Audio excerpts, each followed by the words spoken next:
నమస్తే అండి, welcome to spices by సుమీరా. నేను ఇప్పుడు చూపిస్తున్నది వడియాల్లో టైప్స్ అండి. మా శ్రీకాకుళం సైడ్ ఇవన్నీ ఫేమస్. ఇవేమొచ్చి పేలాల వడియాలు, నెయ్యల వడియాలు అంటాం మేము.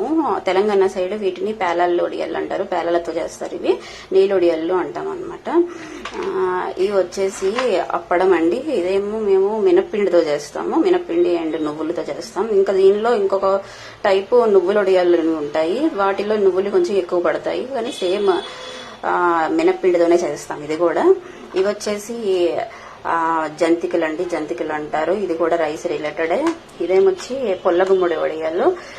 వీటిని కూడా బియ్యంతో చేస్తారు. బియ్యము అండ్ పుల్లగుమ్మడికాయలతో చేస్తారు. సేమ్ ఇలానే నల్లేరు వడియాలన్నీ ఉంటాయండి. పుల్లగుమ్మడికాయ బదులు నల్లేరు యూజ్ చేస్తాం. అందులో బియ్యము అండ్ నల్లేరు కలిసి ఆడిస్తాం. ఇవి అన్ని చాలా హెల్దీ అండి. ఇవేమొచ్చి సగ్గుబియ్యం వడియాలండి. వీటిని సగ్గుబియ్యంతో చేస్తాము. ఇవన్నీ శ్రీకాకుళం, నర్సనపేట మా సైడ్ చాలా ఫేమస్. ఇంకా హెల్దీ కూడా.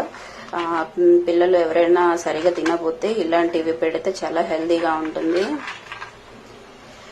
ఎందుకంటే అన్ని మినప్పిండి, బియ్యపిండి ఇవే చాలా హెల్దీ ఇంగ్రీడియంట్సే ఉన్నాయి ఇందులో. వీటిని పుటుకులు అంటారు. ఇవి కూడా మినప్పిండితోనే చేస్తారు, నువ్వులతో చేస్తారు, పుటుకులు అంటారు. ఇవన్నీ ఒక్కసారి ఫ్రై చేస్తే, ఫ్రై చేశాక మీకు మళ్ళీ చూపిస్తా.